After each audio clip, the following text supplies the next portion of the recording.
सुमंत जी के साथ श्री राम, लखन और माँ सीता वनों की ओर प्रस्थान कर गए।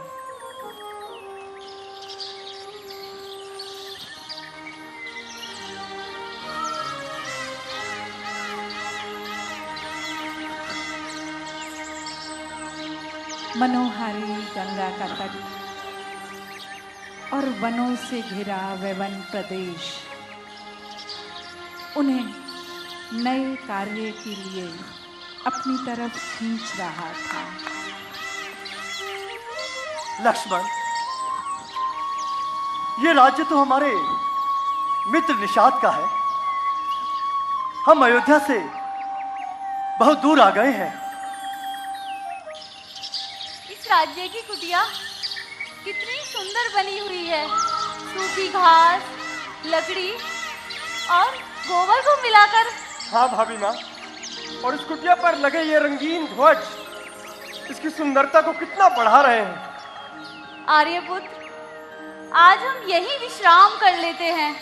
देखिए, अब सूर्यास्त भी होने वाला है।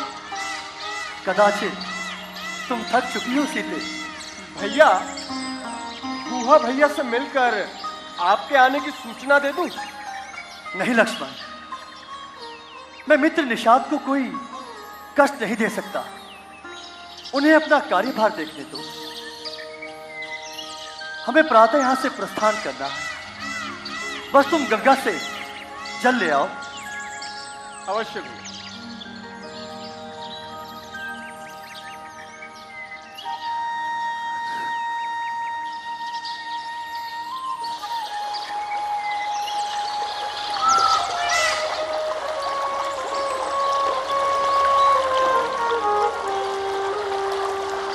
भाई की आज्ञा के अनुरूप लखन माँ गंगा से जल लेने पहुंचे तट पर,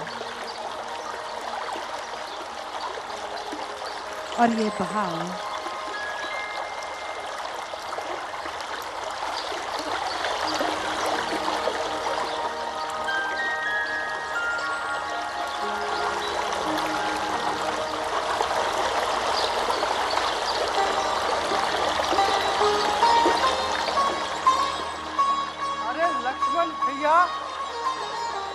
अरे गुहा भैया, कैसे हैं आप? बहुत बढ़िया। क्या बात है गुहा भैया, इतने वर्ष बीत गए, आज भी भुजाओं में वही।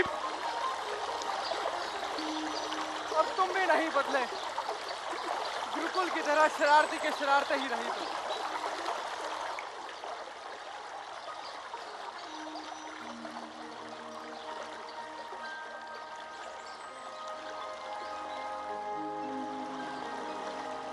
मित्रों को देख कितनी प्रसन्नता का अनुभव होता है, और वह मित्र जो गुरुकुल में साथ रहे हों। प्राचीन समय से ही ये परंपरा रही कि वह चाहे राजा का पुत्र हो या किसी भी परिवार का सदस्य, शिक्षा ग्रहण के लिए सभी को गुरुकुल जाना पड़ता था। आज शायद यही परंपरा हम अपने वेशभूषा में निर्वहित कर रहे हैं, जिससे विद्यालय का वातावरण एक रूपता और समरूपता बनाए रखे। इसलिए हम सभी को समवस्त्र बनाते हैं। पर जब राम, लक्ष्मण और निषाद राज एक साथ उस मुनि वशिष्ठ, महर्षि वशिष्ठ के आश्रम में शिक्षा ग्रहण कर रहे थे, तो उनका प्रेम आज वही दिखाई दे रहा है। और तुम भी नहीं बदले लक्ष्मण, गुरुकुल की तरह शरारती के शरारते ही हो। भैया, कितना आनंद आता था ना, एक साथ लकड़ियां इकट्ठा करके लाना और आश्रम में शस्त्रों के साथ अभ्यास। तो हो जाए भैया, हो जाए। आइए। हाँ, हाँ, हाँ,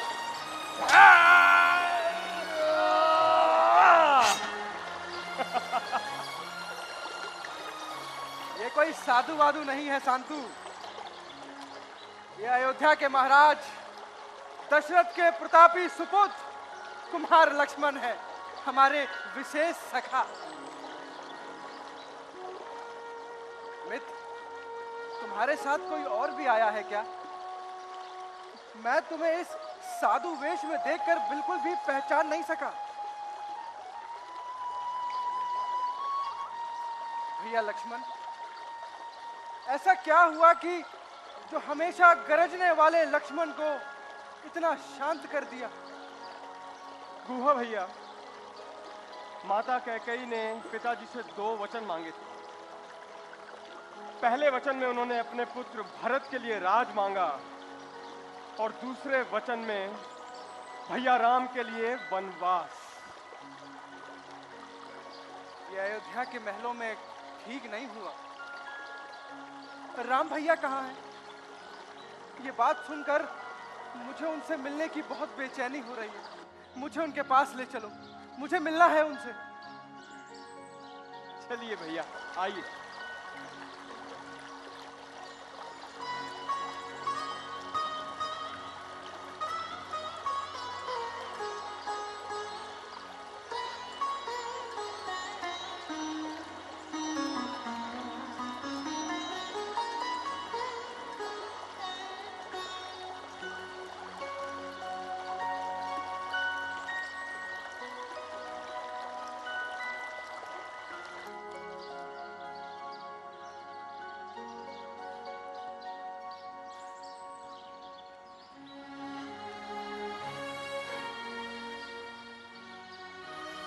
भैया राम। मित्र निषाद, कहो मित्र निषाद, कुशल से तो हो? मैं कुशल से हूं भैया, लेकिन आपका ये वेश देखकर मेरा हृदय बैठा जा रहा है। लक्ष्मण ने मुझे सब कुछ बता दिया है। विधि का विधान बहुत बलवान होता है भैया, कि अयोध्या के युवराजों को ये साधु वेश पहनना पड़ा। मित्र निषाद, वनवास की अवधि में संत मुनि जनों और आप जैसे मित्रों से मिलने का मुझे सौभाग्य प्राप्त हुआ है। यही मेरे लिए सुखद पल है। भैया, ये आपके पीछे जो है, क्या ये भाभी है? हाँ निषाद, ये तुम्हारी भाभी सीता है। भाभी माँ, मेरा प्रणाम स्वीकार करें और हमारे नगर में आकर हमें सेवा का अवसर दे। निषाद, हमें किसी नगर में जाने की अनुमति नहीं है।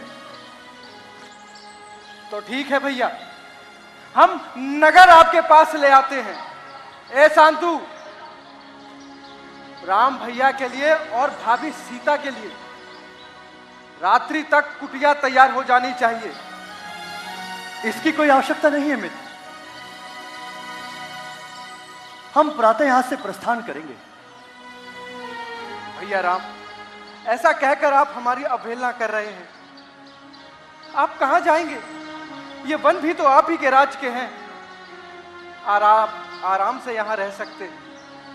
आपके अनुष्ठान में कोई बाधा नहीं आएगी और हम हमेशा आपकी सेवा में उपस्थित रहेंगे। मित्र निषाद, आपका ये राज्य अयोध्या के बहुत निकट है। यहां सभी अयोध्या वासियों का आना जाना रहेगा। भैया राम, बस आज रात्रि भर का विश्राम करना है। भैया राम, भोजन? बस कंद मूल और 2 सेवकों का भोजन और रात्रि भर का आराम। आइए, विश्राम के लिए आइए।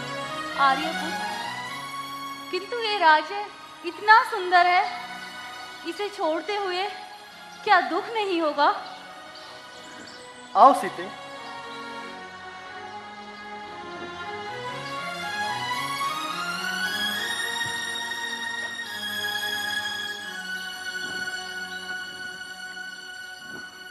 किस व्रत में है व्रती वीर, निद्रा का यूं त्याग किए, राजभोग के योग्य विपिन में बैठा आज चिराग लिए, बना हुआ है प्रहरी जिसका उस कुटीर में क्या धन है, जिसकी रक्षा में रत इसका तन है, मन है, जीवन है। भैया लक्ष्मण, अभी तक आप सोए नहीं? गुहा भैया, मैं यहाँ भैया और भाभी की सुरक्षा के लिए ही पहरा दे रहा हूँ। आप निषाद वन में हैं और आपके राम भैया और आप दोनों लोग सुरक्षित हैं। अरे फिर भी गुहा भैया, न जाने कौन सा दुश्मन कब आक्रमण कर दे। उसे सबसे पहले मुझसे निपटना होगा। गुहा भैया, मैं यहाँ निद्रा का त्याग करके ही आया। आप चिंतित ना हो, आराम करें।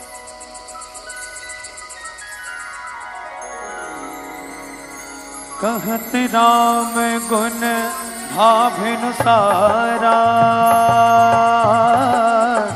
जागे जग मंगल सुखदारा।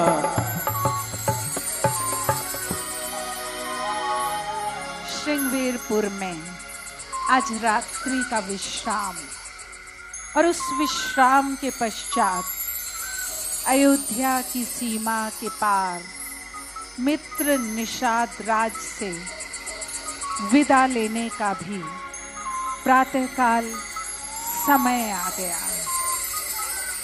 श्री राम जी पत्नी सीता और लक्ष्मण के साथ, सुमंत के साथ आगे बढ़े। सूर्योदय और वट वृक्ष के सामने हाथ जोड़े सूर्य को नमन कर श्री राम आगे बढ़ चले। अनुज सहित सिर जटा बनाए, देखी सुमंत नयन जल जाए। मित्र निषाद, हमारे लिए बड़का दूध मंगा दो। जो आ गया भैया।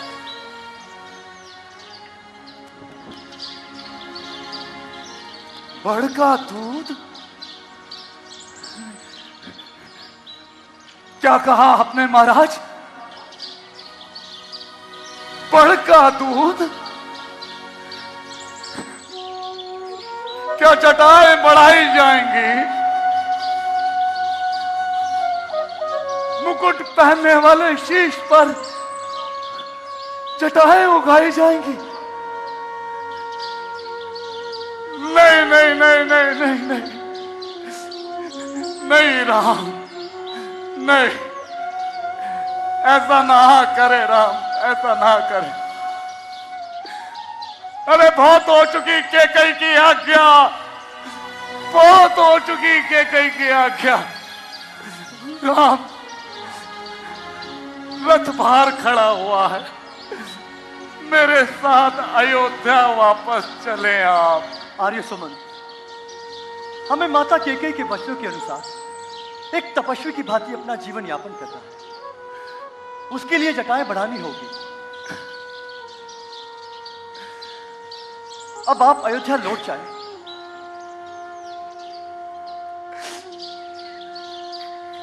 कहां पृथ्वी पर सोना, कहां वो ऊंचा सिंहासन, कहां मखमल के वो गद्दे, कहां ये धूल पर आसन। कभी जिस शीश पर मैंने मुकुट की एक जटा देखी, उसी शीश पर विराजेगी मुनियों की छटा देखी। नहीं राम, ऐसा ना कहे, ऐसा ना कहे।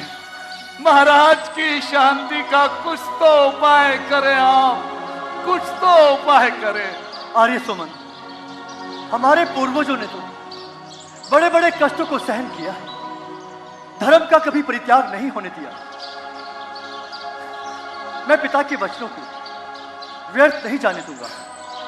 अब आप अयोध्या लौट जाए और पिताश्री को सांत्वना दें। जाइए सुमन जी, जाइए। जब गमन किया तुमने वन को, महाराज के आंसू बहने लगे। रो रो के सर पीट लिया। व्याकुल होकर वो कहने लगे, तुम जाकर उनके साथ सुमन वन उनको खूब घुमा लाना, गंगा स्नान करा करके अयोध्या वापस लौटा लाना।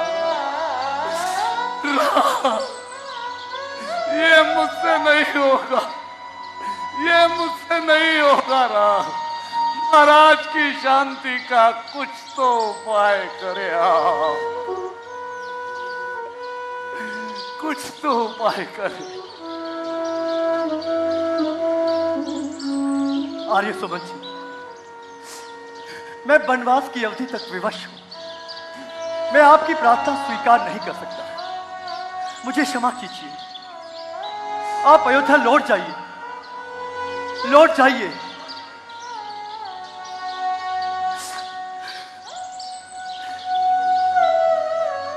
अच्छा ठीक है, ठीक है, आपने प्रतिज्ञा ली है तो ठीक है, किंतु जानकी ने तो प्रतिज्ञा नहीं ली ना। इन्हें तो वापस भेज दीजिए। लक्ष्मण ने प्रतिज्ञा नहीं ली है ना, इन्हें ही मेरे साथ वापस भेज दीजिए। कुछ तो करिए राम। आर्य सुमंत, मैं आपकी भावनाओं का सम्मान करती हूँ, परंतु आप स्वयं ही बताएं, क्या कभी आपने चांद को चांदनी से अलग होते देखा है?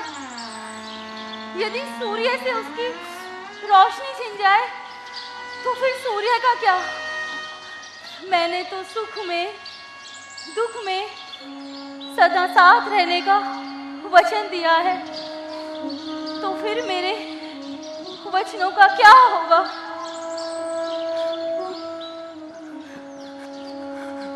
प्रिय लक्ष्मण, लक्ष्मण तुम साथ चलो, चलो ना लक्ष्मण मेरे साथ। नहीं सुमन जी, जहां पिता अपने पुत्र को ऐसा कठोर वनवास दे, ऐसे राज्य में मेरी कोई आस्था नहीं है। अब उनके तो वो प्रिय पुत्र भरत लाल ही हो। आप बस मेरा एक कहा मानिए, जाकर कहना रानी कैकेयी से कि अब घी के दिए चलाएं, प्रसन्नता पूर्वक उत्सव मनाएं, क्योंकि उनकी आंखों में चुभने वाले कंकड़ अब उनसे दूर जो होने जा रहे हैं। लक्ष्मण, सुमन जी, आपको मेरी सौगंध है, लक्ष्मण के संदेशों को माता कैकेयी तक ना पहुंचाना।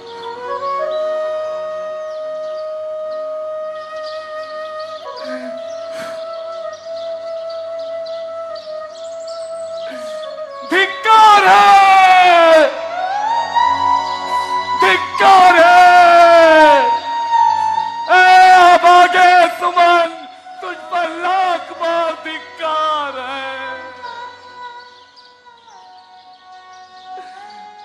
आंखें देख रही है, कान सुन रहे हैं, हृदय मनन कर रहा है, किंतु कोई उपाय नहीं सूझ रहा, कोई उपाय नहीं सूझ। मैं महाराज से जाकर क्या कहूंगा? मैं महाराज से जाकर क्या कहूंगा? मैं महाराज से जाकर